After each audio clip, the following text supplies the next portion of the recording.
Welcome back to your best day ever. I want to talk to you about where two or three are gathered. Because sometimes your best day ever doesn't turn out so hot because of trouble with relationships. And I've long believed that this is humorous. Jesus never said this, but I've said, Jesus meant to say, where two or three are gathered, there could be trouble. And tell me that's not true. Start with the crib. If you've ever seen twins, or if you put two babies together, we'll get to what Jesus really said later. But I pray you are having your best day ever. If not, work on it. Pray on it.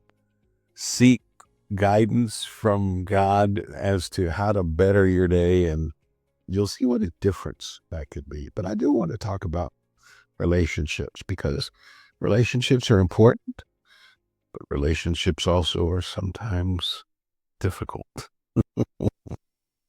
Where two or three are gathered.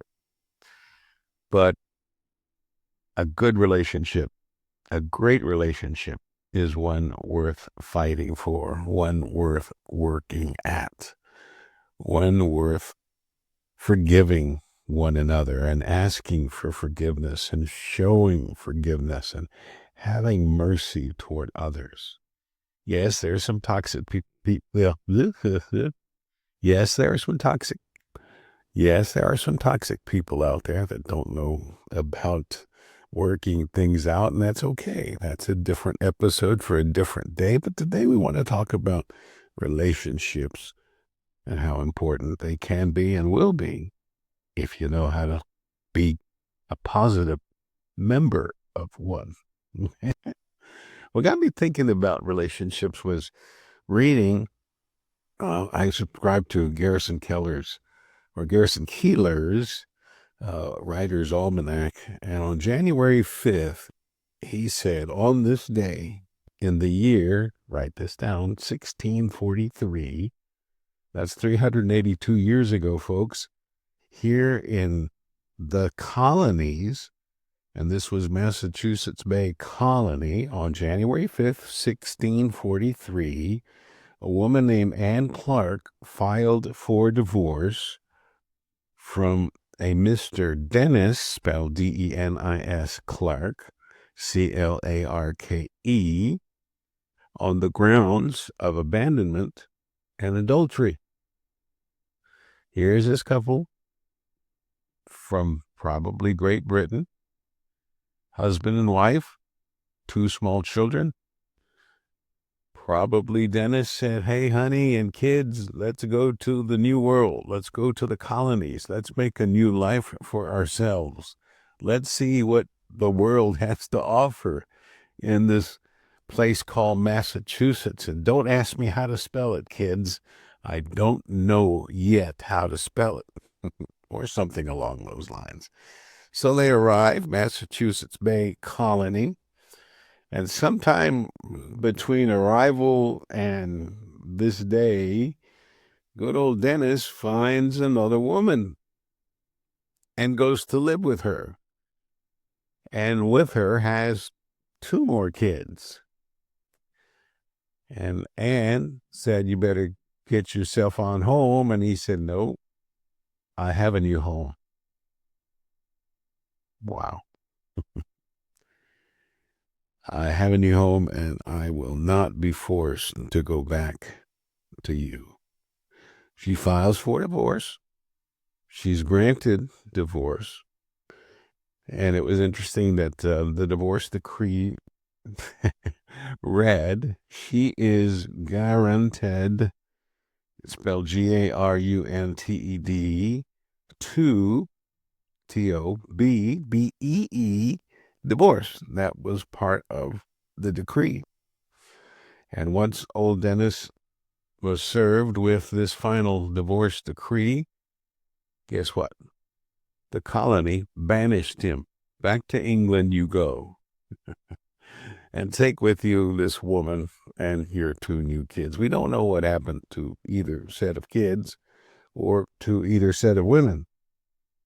It is believed that Anne Clark lived out the rest of her days there in Massachusetts, and was buried there. Relationship gone wrong. And the only logical consequence, even though she was willing to reconcile, he was not. And so they divorced.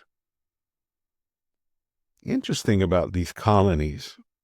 In 1736, a pair of brothers, Fraser and Niles Crane, I'm kidding, John and Charles Wesley, founders of a movement called Methodism, felt God calling them to the colonies, and so they made their way to Savannah, Georgia, the Georgia colony, and we're going to preach to the natives, Native Americans, as well as to the colonists that were there.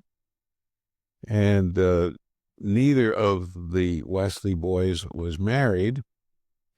Charles, I think, was a little bit more serious in his intent on being there in the colonies, while John saw a lovely woman, the only single lovely woman in the colony, and thought, well, this is what I need. I need a wife. And so he tries to court her. Now, there was another man there that also saw that maybe Sophie Hockey was her name, could be a good wife. And so the two began to compete for her attention and affection.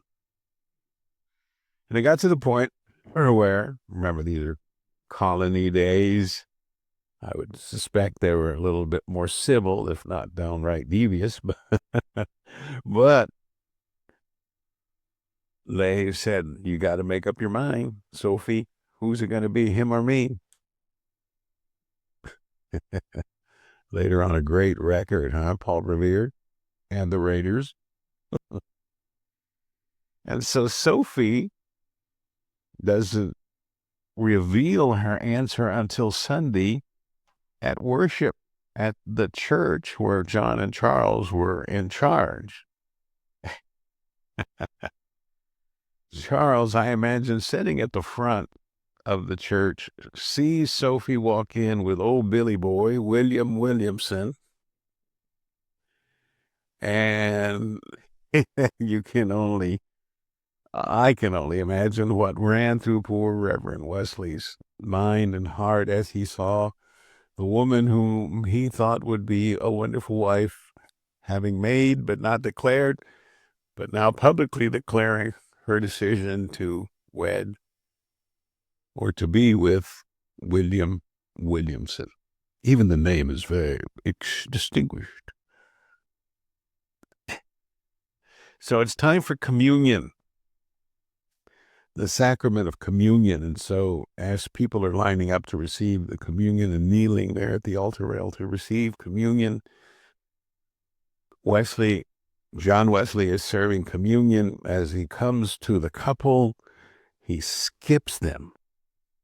Not for you, not for you, goes on to the next one, serves communion to the rest, publicly humiliating or embarrassing Sophie and Willie.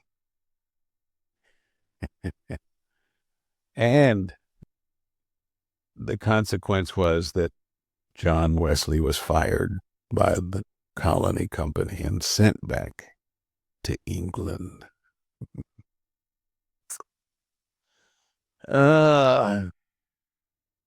Relationships where two or three are gathered in my name, said Jesus, there I will be also. That's the key. The key, Jesus said, whenever two or three are gathered, if you gather in my name, if you set about to say, this will be a spiritual setting, this will be a place where Jesus is Lord and Jesus is here because we have invited him, then Jesus will be there.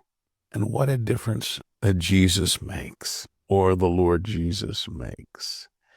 It's the difference between success and failure, the success between a great, long-lasting marriage and the other option, which sometimes has to be divorce. So, friend, whatever relationship you're in now, whatever the situation is, remember, you have the option of inviting Jesus into that relationship and saying, I think this relationship would be better served if you were here with us, Lord, and guiding and helping and blessing our decisions, our interactions, our give and take, and making this the best relationship we can have. Because it's easy to take control and to say, no, I'm the boss here. No, I'm the boss here. And this is the way it will be. And no, this is the way it will be. And before you know it, it's not so much a great day as it is a great day to get out or to take a walk or to get down on your knees and pray and to say, Lord, I've messed up. I really need a second chance. I really need you to be here. So let me invite you in to this relationship to truly make it the best day ever. My name's Eladio. I love you and I thank God for you. Make this your best day ever.